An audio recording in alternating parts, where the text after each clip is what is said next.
नमस्कार। आइए शुरू करते हैं अपना नया पाठ। यह है दंतुरित मुस्कान। ठीक है, जो कि नागार्जुन ने लिखा है।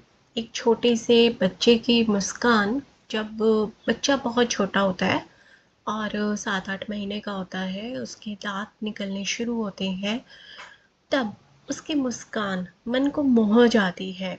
और इसमें तो कवि ने ये वर्णन किया है कि वो अपने इस बच्चे से, इस नवजात बच्चे से काफ़ी महीनों बाद या पहली बार शायद वो मिल रहा है, और उसकी मुस्कान देखकर उसके मन के भाव जो प्रकट होते हैं, उसने वो इस कविता में लिखे हैं कि तुम्हारी यह दंतुरित मुस्कान मृतक में भी डाल देगी जान। धुले दूसर तुम्हारे ये गात, छोड़कर तालाब मेरी झोपड़ी में खिल रहे जलजात। बरस पाकर तुम्हारा ही प्राण पिघल कर जल बन गया होगा कठिन पाषाण। ठीक है, कवि अपने छोटे से बच्चे की मन को हरने वाली मुस्कान को संबोधित करते हुए क्या कहते हैं कि ये तुम्हारे छोटे छोटे दांतों वाली मुस्कान इतनी मनमोहक है कि वह किसी मुर्दे अर्थात मरे हुए व्यक्ति में भी जान डाल सकती है। ठीक है, कि ये तुम्हारे छोटे छोटे दांत जो निकल कर आए हैं अभी, और जब तुम मुस्कुरा रहे हो, तुम्हारी मुस्कान इतनी प्यारी है कि किसी मरे हुए इंसान में भी जान डाल दे। ठीक है, कि तुम्हारी ये निश्चल मुस्कान जीवन की कठिन परिस्थितियों से निराश हताश हो चुके व्यक्तियों और यहाँ तक कि बेजान व्यक्ति को भी जीवन जीने की प्रेरणा देती है। अगर कोई तुम्हारी इस छोटे छोटे दांतों वाली मुस्कान को देख ले तो वो एक ही बार में प्रसन्नता से खिल उठे, उसके भी मन में इस दुनिया की ओर आकर्षण जाग उठे। आगे कवि क्या कहता है कि धूले धूसर तुम्हारे ये गात, गात मतलब शरीर, धूले धूसर मतलब धूल मिट्टी से सने हुए। ठीक है, कि जब तुम्हारे इस धूल से सने हुए नन्हे तन को मैं देखता हूँ तो ऐसा लगता है कि मानो कमल के फूल तालाब को छोड़कर मेरी झोपड़ी में खिल उठे हों। धूली धूसर यानी धूल से सने हुए तुम्हारे इस शरीर को, गात मतलब शरीर को जब मैं देखता हूँ छोड़कर तालाब मेरी झोपड़ी में जलजात, जलजात मतलब कमल का फूल।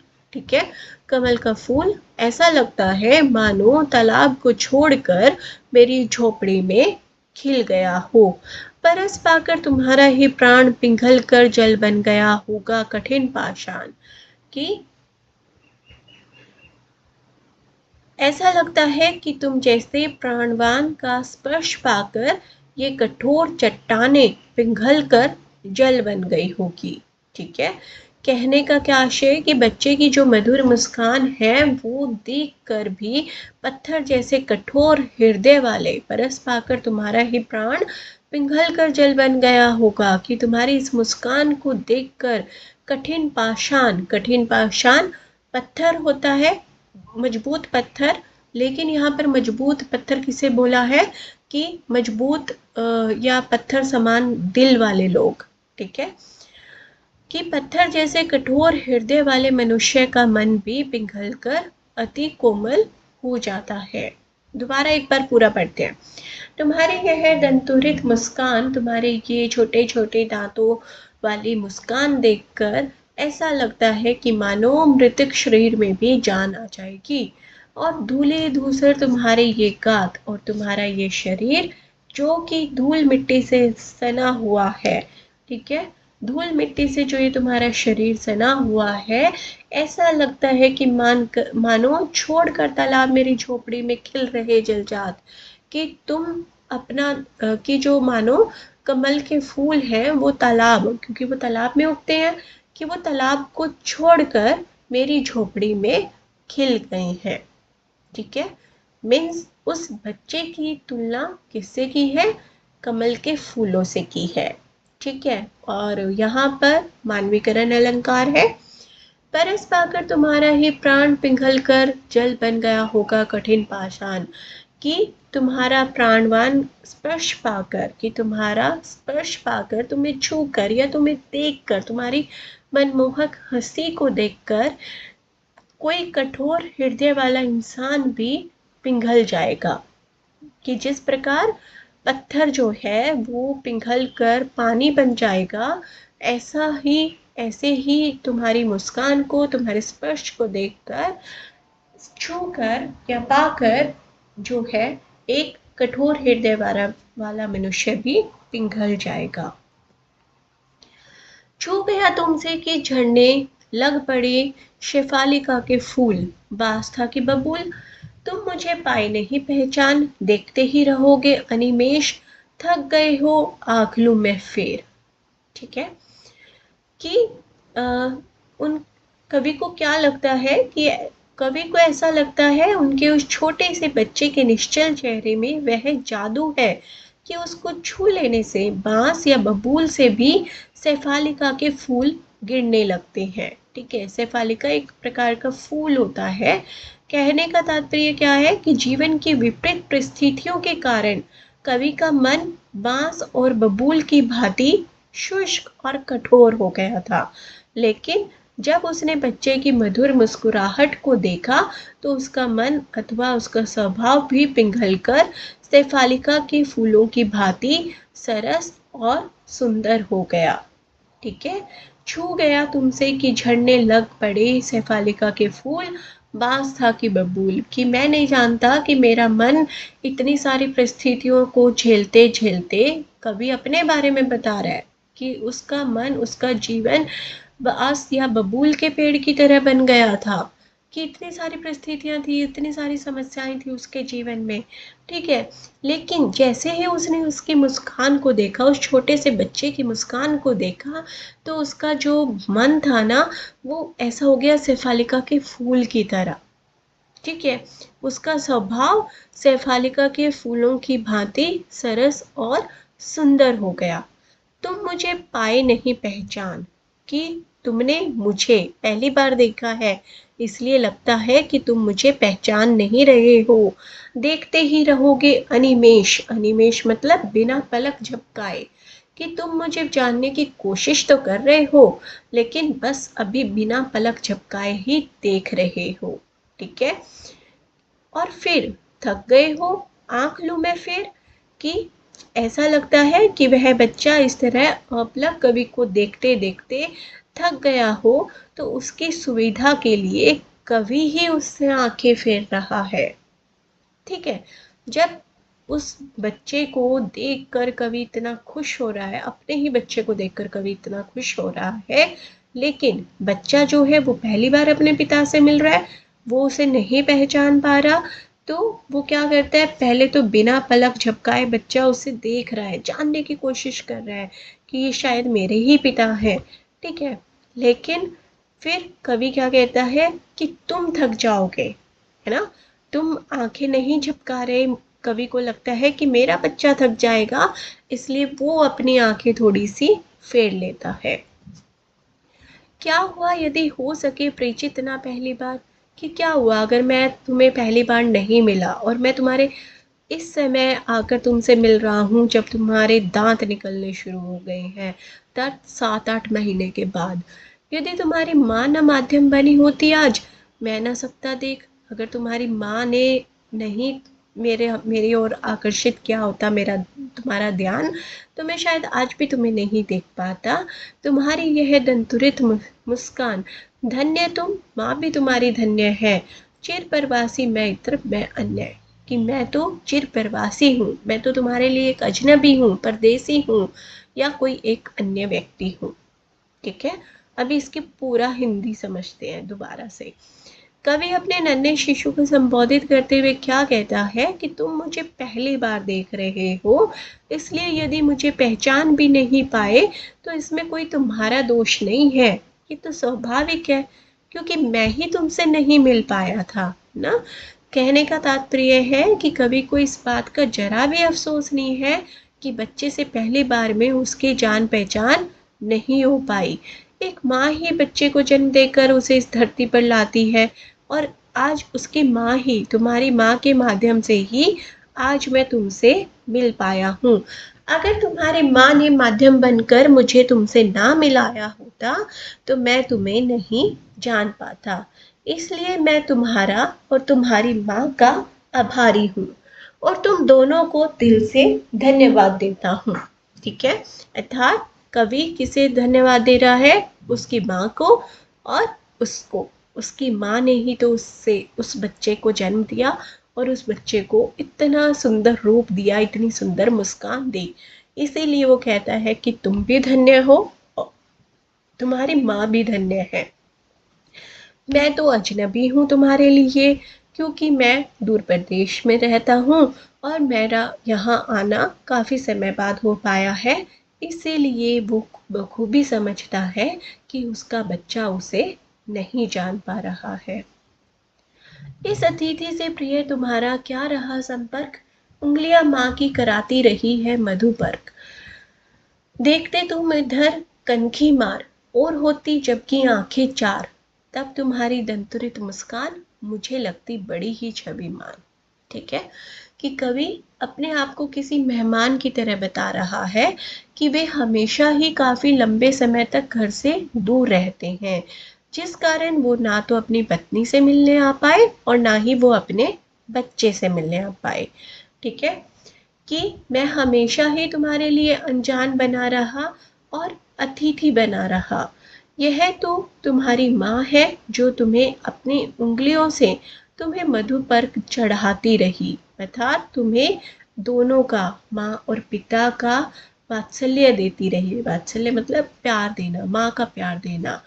कहने का तात्पर्य कि बच्चा अपनी माँ की उंगली चूस रहा है तो ऐसे लगता है कि उसकी माँ उसे पंचामृत का पान करा रही है। मधुपर्क मतलब, मधु मतलब शहद, मीठा पान कोई।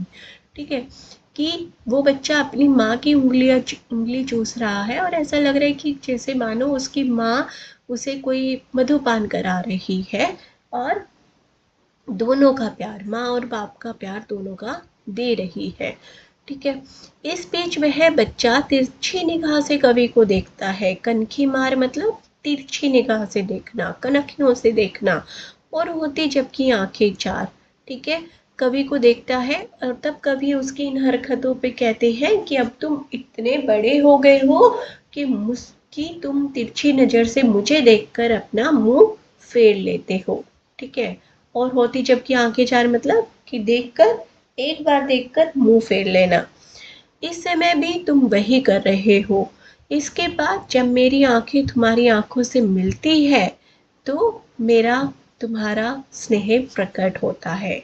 मुझे लगती बड़ी ही छविमान कि तुम्हारी वो हल्की हल्की मुस्कान और छोटे छोटे दांत मुझे बहुत ही छविमान लगती है कि मैं बस उस पे मुग्ध हो जाता हूँ। कि तब तुम मुस्कुरा पड़ते हो। कब मुस्कुरा पड़ते हो? इसके बाद जब मेरी आंखें तुम्हारी आंखों से मिलती है, अर्थात तुम्हारा मेरा स्नेह प्रकट होता है, तब तुम मुस्कुरा पड़ते हो। इस स्थिति में तुम्हारे निकलते हुए दांतों वाली तुम्हारी मधुर मुस्कान मुझे बहुत सुंदर लगती है और मैं तुम्हारी उस मधुर मुस्कान पर मुग्ध हो जाता हूँ। ठीक है, दूसरी कविता है फसल। एक के नहीं, दो के नहीं, ढेर सारी नदियों के पानी का जादू। एक नहीं, दो के नहीं, लाख लाख कोटि कोटि हाथों के स्पर्श की गरिमा। एक की नहीं, दो की नहीं, हजार हजार खेतों की मिट्टी का गुणधर्म। फसल, ठीक है, जो भी अनाज, जो भी गेहूं, जो भी चावल, किसी भी प्रकार की, किसी भी प्रकार का अनाज जो भी हमारे घर में आता है वो किसी एक नहीं, किसी दो नहीं, बहुत सारी नदियों के पानी के मिश्रण से बना होता है, बहुत सारे लोगों के हाथों के स्पर्श से बना होता है। तो कवि ने वही यहाँ पर जिक्र किया है कि एक या दो नहीं बल्कि अनेक नदियों का पानी अपना जादुई असर दिखाता है, तब जाकर फसल पैदा होती है। आगे कवि क्या कहते हैं कि एक नहीं, दो नहीं, बल्कि लाखों करोड़ों हाथों के अथक परिश्रम का परिणाम से एक अच्छी फसल तैयार होती है ना। पानी का भी मिश्रण होता है और दूसरा बहुत सारे लोगों के, एक नहीं दो नहीं लाखों लोगों के हाथों से परिश्रम होता है, अथक परिश्रम उनका होता है, तब जाकर एक अच्छी फसल तैयार होती है। अर्थात हजारों खेतों पर दुनिया भर के लाखों करोड़ों किसान दिन रात मेहनत करते हैं, अपनी फसल की देखभाल करते हैं, उसको समय समय पर खाद देना, पानी देना, जरूरी पोषक तत्व डालना, तब जाकर कहीं अच्छी फसल खेतों में लहला उठती है। अच्छी फसल उगाने के लिए खेतों की मिट्टी अच्छी होनी चाहिए ना। हजार हजार खेतों की मिट्टी का गुणधर्म कि केवल पानी और परिश्रम से ही नहीं, वहाँ की मिट्टी भी उपजाऊ होनी चाहिए, उसकी मिट्टी में भी पोषक तत्व डाले जाने चाहिए, तभी तो वो फसल अच्छी बनेगी, है ना। कि बल्कि हजारों खेतों की उपजाऊ मिट्टी के पोषक तत्व भी इन फसलों के अंदर छुपे हुए हैं, क्योंकि मिट्टी की विशेषताएं भी फसलों की गुणवत्ता को प्रभावित करती है। यानी मिट्टी से मिलने वाले जरूरी पोषक तत्व फसलों के लिए जरूरी होते हैं, और अलग अलग तरह की फसलों को उगाने के लिए अलग अलग तरह की मिट्टी व उसके गुण आवश्यक होते हैं। फसल क्या है? और तो कुछ नहीं, वह नदियों के पानी का जादू है, वह हाथों के स्पर्श की महिमा है, भूरी काली संदली मिट्टी का गुणधर्म है, रूपांतर है सूरज की किरणों का, सिमटा हुआ संकोच है हवा की थिरकन का। कि इसमें इन पंक्तियों में कवि पहले तो प्रश्न पूछते हैं कि तुम्हारे नजर में फसल क्या है, फिर उसी प्रश्न का उत्तर खुद देते हैं कि नदियों के पानी का जादू फसल के रूप में दिखाई देता है। नदियों के पानी का जादू हाथों के स्पर्श की महिमा है। ठीक है, केवल नदियों का पानी नहीं, बल्कि बल्कि करोड़ों किसानों की दिन रात की मेहनत का भी नतीजा फसल है। भूरी काली व खुशबूदार हल्की पीली मिट्टी, यानी अलग अलग प्रकार की मिट्टी के पोषक तत्व और सूरज की किरणें भी अपना रूप बदलकर इन फसलों के अंदर समाहित रहती है। ठीक है, कि एक तो बहुत सारी नदियों का पानी मिक्स होता है, दूसरा लाखों करोड़ों किसानों की मेहनत होती है, तीसरा कहीं पर मिट्टी भूरी होती है, कहीं पर काली होती है, कहीं पर संदली होती है, सुगंधित होती है, हल्की पीली, हल्की काली, तरह तरह की मिट्टी, और जो जिसमें कि अपनी फसल को उगाने के लिए कुछ जरूरी पोषक तत्व भी डालने पड़ते हैं। ठीक है, और उनके साथ रूपांतर है सूरज की किरणों का, कि सूरज की किरणें भी जरूरी है। सूरज की रोशनी और हवा में उपस्थित कार्बन डाइऑक्साइड गैस को अवशोषित करके ही पौधे अपनी पत्तियों के द्वारा भोजन बनाते हैं, जिसे कविता में कवि ने सूरज की किरणों का परिवर्तित रूप और हवा की भावों के साथ पैरों को उठाते, गिराते एवं हिलाते हुए नाचने का नाम दिया है। ठीक है,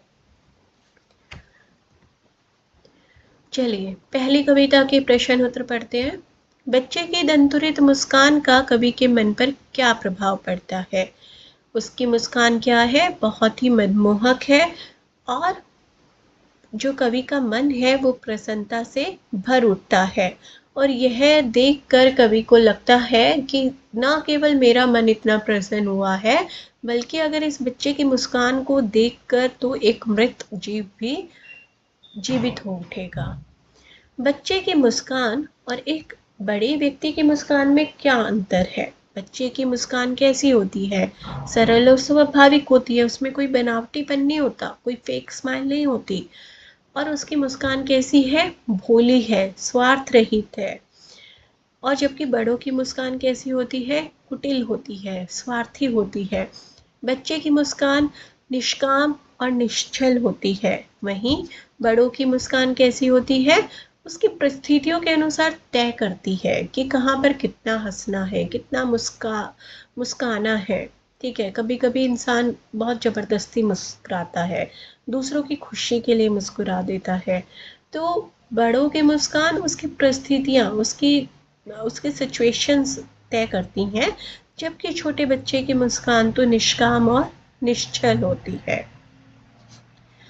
कवि ने बच्चे की मुस्कान के सौंदर्य को किन किन बिंबों के माध्यम से व्यक्त किया है?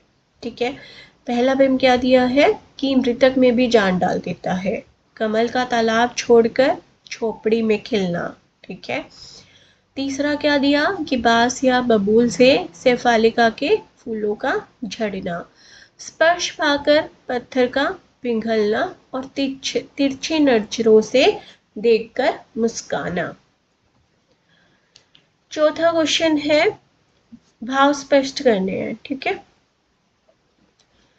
छोड़कर तालाब मेरी झोपड़ी में खिल रहे जलजात जलजात कमल के फूल। कि ऐसा लगता है कि बच्चे का धूल दूसरे शरीर देखकर ऐसा लगता है कवि को जैसे कमल के फूल तालाब छोड़कर उसकी झोपड़ी में खिल गए हैं, अर्थात बच्चे का रूप सौंदर्य कमल पुष्प के समान सुंदर है।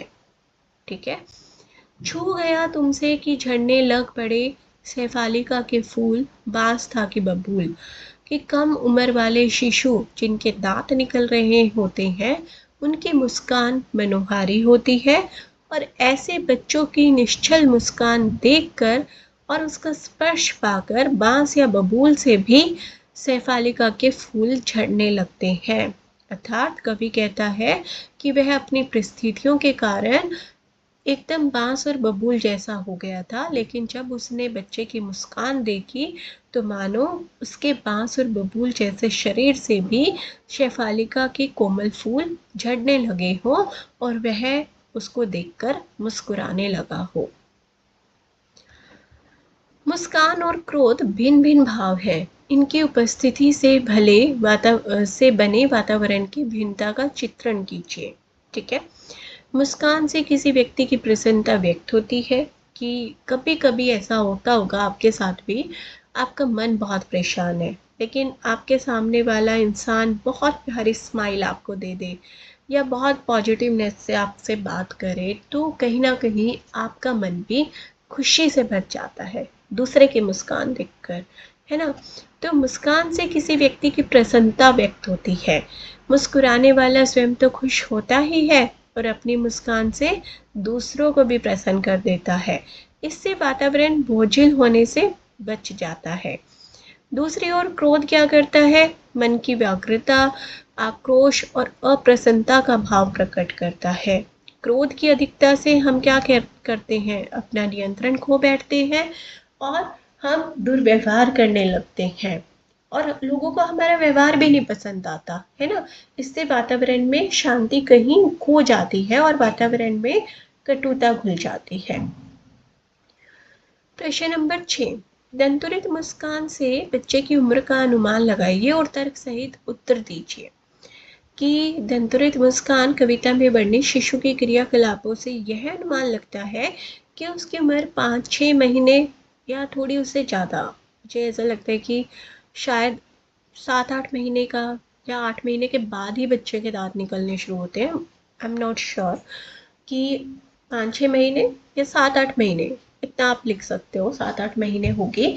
उसकी इसी उम्र में बच्चे अपरिचित को पहचानने का प्रयास करते हैं और दांत निकालना शुरू कर देते हैं। ठीक है, अब दूसरी कविता फसल के क्वेश्चन आंसर करते हैं। कवि के अनुसार फसल क्या है? क्या है फसल? ढेर सारी नदियों के पानी का जादू है, लाखों लोगों के हाथों के स्पर्श की गरिमा है, भिन्न प्रकार की मिट्टी के गुण है, सूर्य की किरणें और वायु की मंद गति का परिणाम है। ठीक है, यानी फसल जो है वो मनुष्य और प्रकृति दोनों के मिलकर कार्य करने से ही उपजता है। कविता में फसल उपजाने के लिए आवश्यक तत्वों की बात की गई है और वो आवश्यक तत्व कौन कौन से हैं? पानी है, मिट्टी है, धूप है, हवा है और सबसे बड़ी बात मनुष्य का परिश्रम है।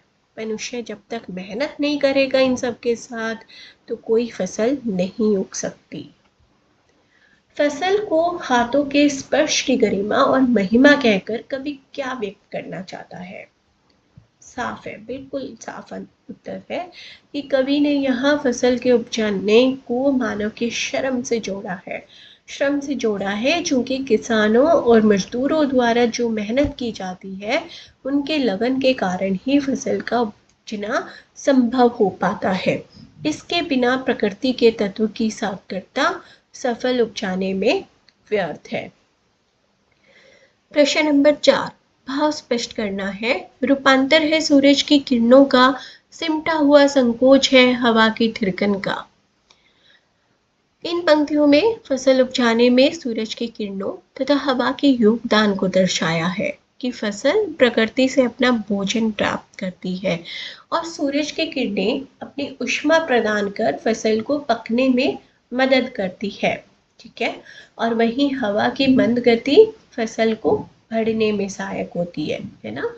हर एक पेड़ पौधे को जब भी वो बड़ा होता है, जब भी फसल जब छोटी होती है तो उसे बराबर मात्रा में पानी भी चाहिए, हवा भी चाहिए और धूप भी चाहिए, है ना। तो इन तीनों का रोल होता है। प्रश्न नंबर 5, मिट्टी के गुण कवि ने फसल को हजार हजार खेतों की मिट्टी का गुण धर्म कहा है। मिट्टी के गुण धर्म को आप किस तरह परिभाषित करेंगे कि मिट्टी के गुण धर्म का मतलब है उसमें मौजूद प्राकृतिक और पोषक तत्व। ठीक है, खनिज पदार्थ जो मिट्टी का रंग और स्वरूप निश्चित करते हैं। आपने ये देखा होगा कि हर प्रकार की जो फसल है वो अलग मिट्टी में उपजती है ना। अब धान है उसके लिए थोड़ी मिट्टी अलग होनी चाहिए, गेहूं के लिए अलग होनी चाहिए। ऐसे ही अलग अलग फसलों के लिए मिट्टी में कितनी नमी होनी चाहिए, कितनी उसको धूप की ज़रूरत है, कितना पोषक तत्व उसमें और डालना चाहिए, नहीं डालना चाहिए, तो मिट्टी का अहम रोल होता है। ठीक है, तो उसमें मौजूद प्राकृतिक और पोषक तत्व खनिज पदार्थ जो मिट्टी का रंग और स्वरूप निश्चित करती है। मिट्टी की अधिक उपजाऊ क्षमता से फसल का उत्पाद भी अधिक होता है। वर्तमान जीवन शैली मिट्टी के गुण धर्म को किस किस तरह प्रभावित करती है। वर्तमान जीवन शैली मिट्टी को क्या कर रही है, प्रदूषित कर रही है। उपयोग में लाए जा रहे अनेक प्रकार के रासायनिक तत्व, उर्वरक, कीटनाशक पदार्थ, प्लास्टिक निर्मित वस्तुएं मिट्टी के मूल स्वरूप को नष्ट कर रहे हैं ना। पहले आपने देखा होगा कि बच्चे जो हैं वो मिट्टी में खेला करते थे, लेकिन आजकल के पेरेंट्स हमेशा रोक देते हैं कि नहीं मिट्टी में नहीं खेलना, क्योंकि वो पॉल्यूटेड हो चुकी है, प्रदूषित हो चुकी है और उसका कहीं ना कहीं प्रभाव हमारी फसलों पर भी पड़ रहा है। मिट्टी द्वारा अपना गुण धर्म छोड़ने की स्थिति में क्या किसी भी प्रकार के जीवन की कल्पना की जा सकती है? नहीं की जा सकती। इनके अभाव में नहीं की जा सकती। किनके अभाव में? अगर मिट्टी ने अपना गुण धर्म छोड़ दिया तो धरती से हरियाली का, पेड़ पौधे और फसल आदि का नामो निशान मिट जाएगा। उनके अभाव में धरती पर जीवन की कल्पना भी नहीं की जा सकती। ठीक है, मिट्टी के गुण धर्म को पोषित करने में हमारी क्या भूमिका हो सकती है? किस तरीके से हम अपनी मिट्टी को बेस्ट बना सकते हैं, उसको पोषित कर सकते हैं? हम मिट्टी को वृक्षारोपण कर, प्लास्टिक की वस्तुओं का उपयोग बंद कर, कारखानों को सीमित करके, रासायनिक तत्वों का उपयोग कम करके हम मिट्टी के गुण धर्म को पोषित कर सकते हैं। ठीक है, ताकि हमारी मिट्टी फसलों के लिए उपजाऊ बनी रह सके। ठीक है, नागार्जुन द्वारा लिखी गई ये 2 कविताएं थी आपके सिलेबस में। यह है दंतुरित मुस्कान, जो एक छोटे बच्चे की मुस्कान पर आधारित थी। दूसरी कविता थी फसल, जो कि फसल के लिए क्या क्या ज़रूरी है और क्या क्या मेहनत लोगों की लगती है वो सब बताया गया इसमें। उम्मीद करती हूँ दोनों चैप्टर आपको अच्छे से, दोनों कविताएं आपको अच्छे से समझ आ गई होगी। Thank you.